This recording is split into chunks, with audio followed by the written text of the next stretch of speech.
The shrine began to chirp. Chirp, chirp, chirp goes the little antenna, giving signals to the altar. Surrounding the altar is the facade of the shrine, made up of thick-walled shelves containing jars of mud that give off electricity to the antenna. The mud is a sanctuary, where the life of every organism originates from, and a source of energy the lives feed on. The biomass, the minerals, and the electricity are all food, charged abundantly in the mud, flowing gently through the channels of wired bacteria. Down the rivers and lakes, the small bacteria colonize the spongy carbon pieces that have become like underground coral reefs.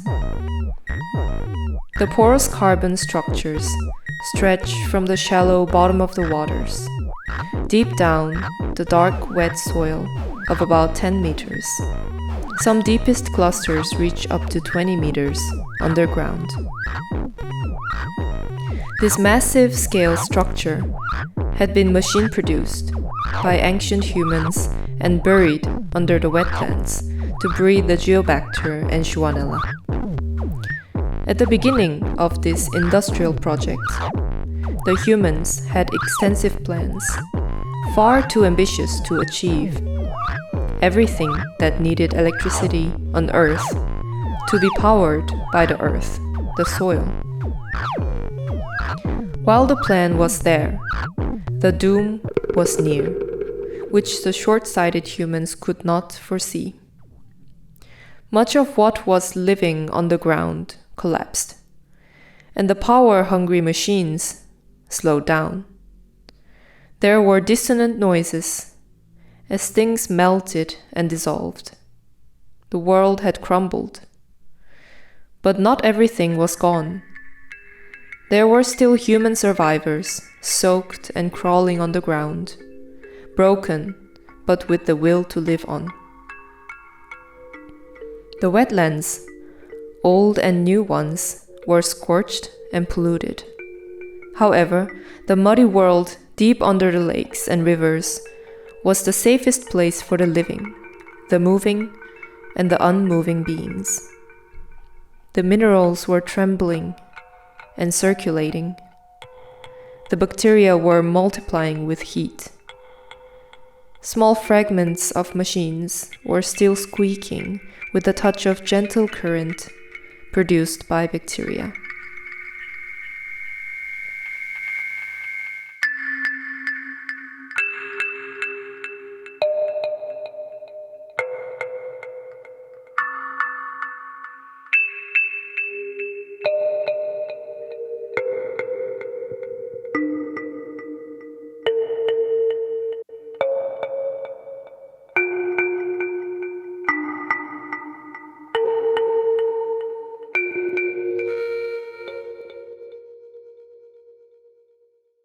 A worm named Pug sits in the jar, in one of the many mud jars organized neatly in the facade of the shrine.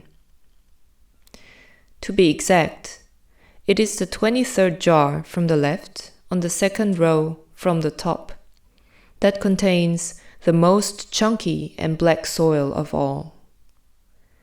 The soil probably originated from the peatland behind this forest. Pug the worm enjoys the morning sun.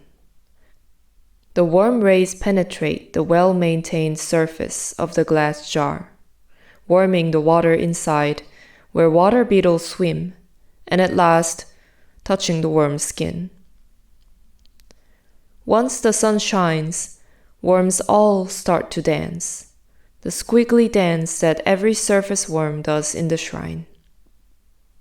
Pug the worm learned to live its life in this little world.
here.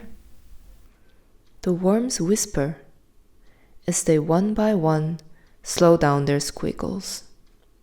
Pug carefully observes the visitor as she comes in and approaches the altar. The human visitor comes up to the altar, lit with a ray of sunlight, and bends down a little to lay down her personal radio. This was a typical one most people bring to the shrine. Everyone here comes to tune in to listen. Listening at this moment is a little woman, wrinkly with diseased skin, full of blisters, trembling to focus her ears solely on the speakers of her old receiver. The shrine hears her body's movement and trembles a little too. The signal from the transmitter is very faint. The reach of transmission is just enough to tune in within the altar. As soon as she puts down the receiver near the antenna, the noise dances, and the chaotic grains of sound reorganize into an orderly manner, slowly.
The sound, forming into varied textures, though distant, is surely pulsing towards a sequence of patterns that can be understood. This patterned sound is a universal language. Most species can feel it or hear it. None can speak it fully, while all are able to use it.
Ah.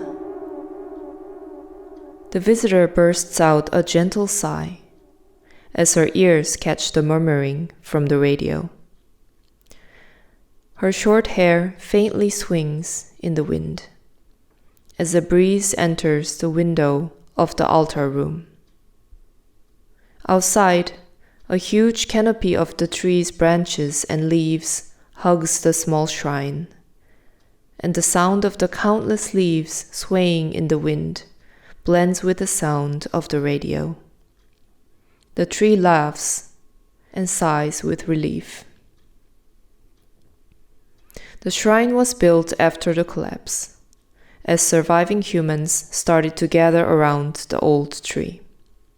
The tree was also a survivor. The tree was giant.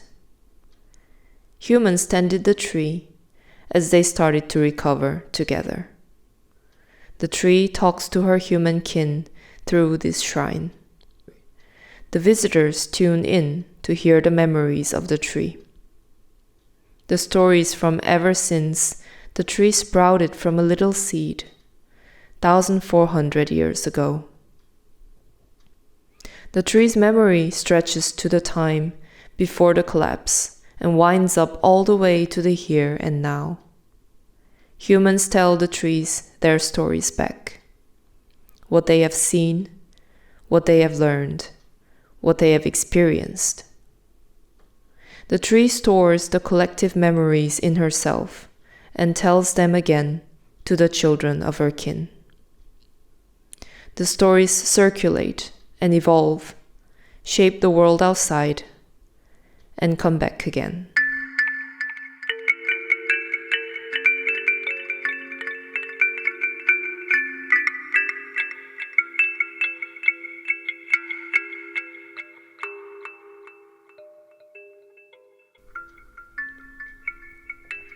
The woman starts to tell her story.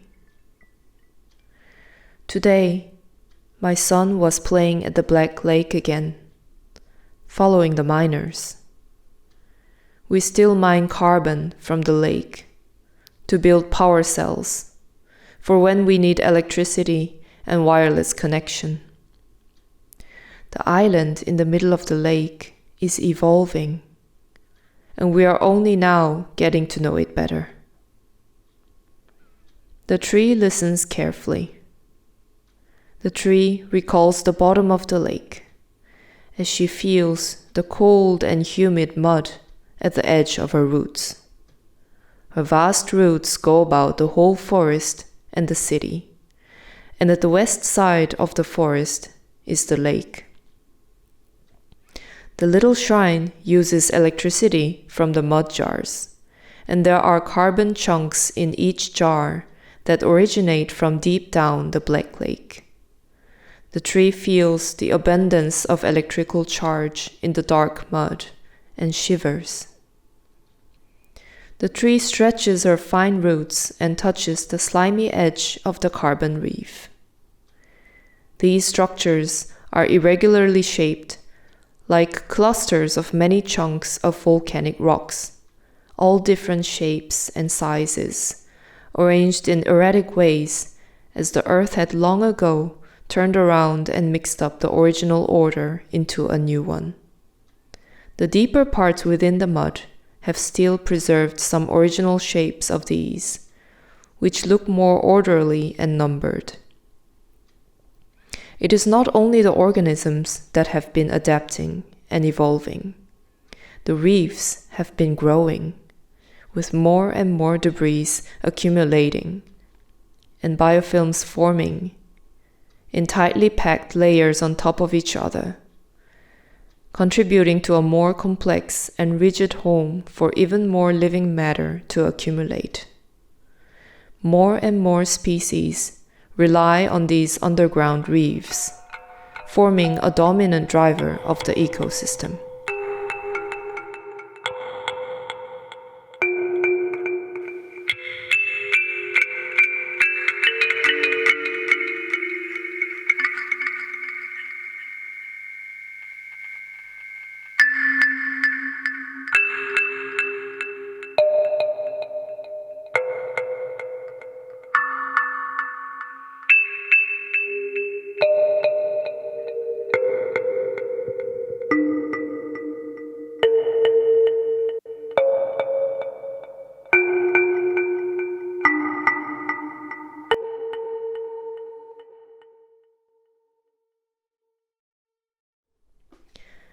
The tickle from the tree's roots wakes up Jody the bacterium.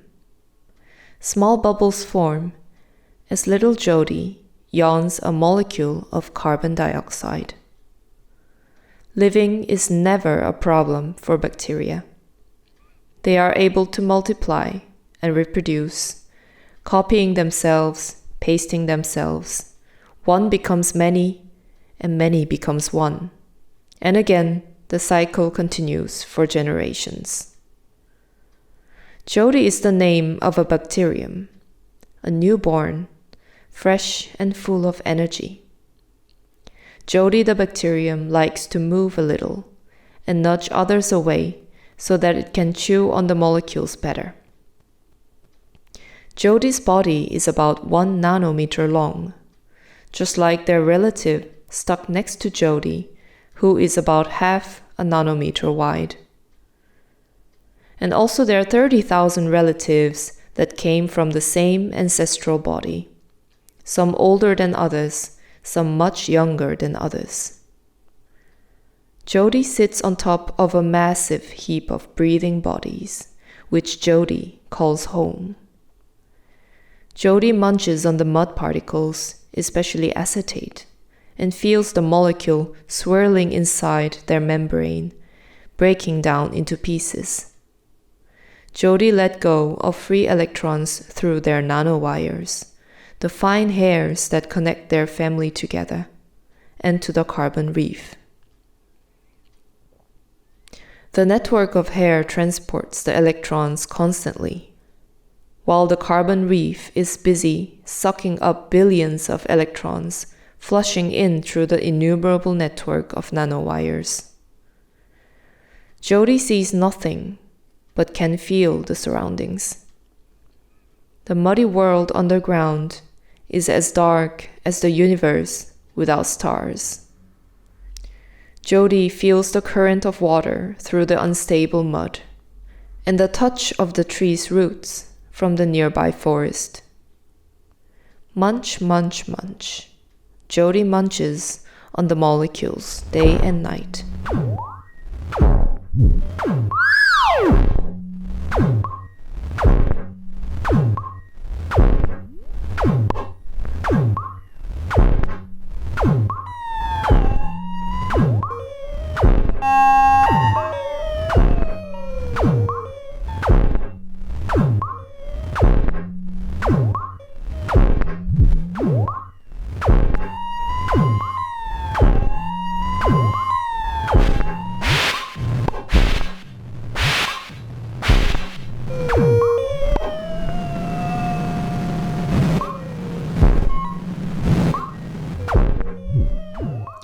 Jody's yawn of carbon dioxide bubbles travels from deep down throughout the soil, and it joins the other bigger bubbles trapped in the layers of mud.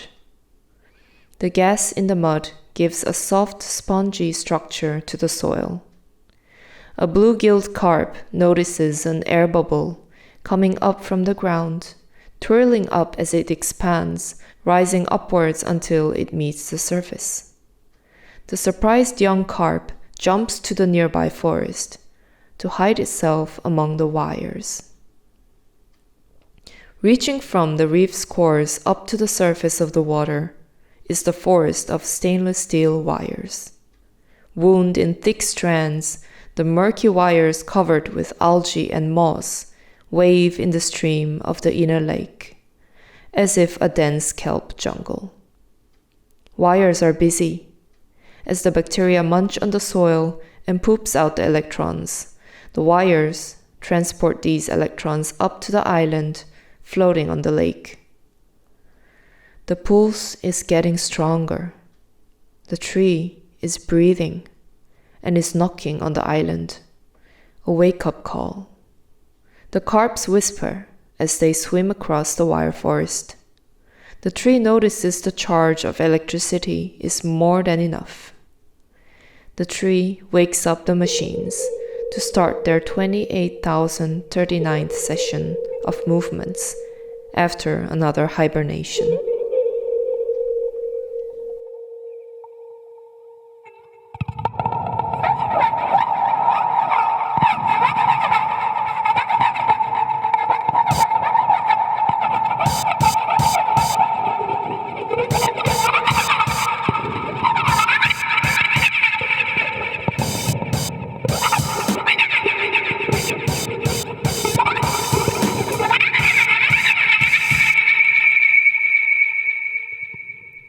Sarah, the 12th machine, keeps the clock in this place. They write 1 and 2, 3 and a half, 28,039. Sarah thinks about the subtle changes of the surroundings, the children of machines that were born in the last session, and their hybrid connections between the hard and soft bodies. Sarah is made of bones from deceased animals found in and near the lake, such as feathers of geese, the claws of deers, chunks of plastic fossils, or the branches from the willow trees. Sarah's system can only live on the wetlands, since their veins that conduct electricity are essentially water pipes that function as electrical wires. Every machine here has a unique role, and Sarah is a thinker, operator, and also a data storage. Sarah listens to the tree's words carefully through a private channel radio. Noisy messages come in one by one. Sarah decodes them and starts writing in their memory. A woman, diseased skin, 34 years old. Her child was playing at the Black Lake again today, following the miners. The people in the village notice the changes of the island in the lake. She seems to be wary but also curious about the island. The people are going to build a boat to get to the island this spring and try connecting with the machines inside the domes. We will try our best to accept human presence and seek ways to work together in managing the island.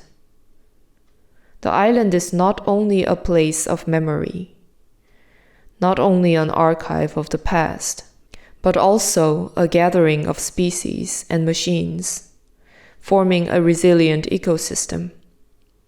The island is now ready for new participants. Sarah finishes the note, gives a date and time to it, and saves it deep in the storage. Sarah checks the other machines if they've done all the activities needed for this session. The machines finish off the last gestures in caring for the lake, and all start to get ready for the next hibernation. Sarah counts 20 seconds until the 28,040th deep sleep. Please confirm when you are ready.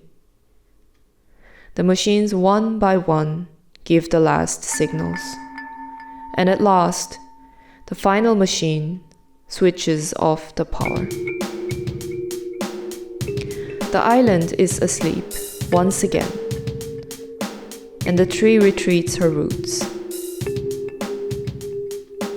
The wind sweeps the lake and the forest as the night falls.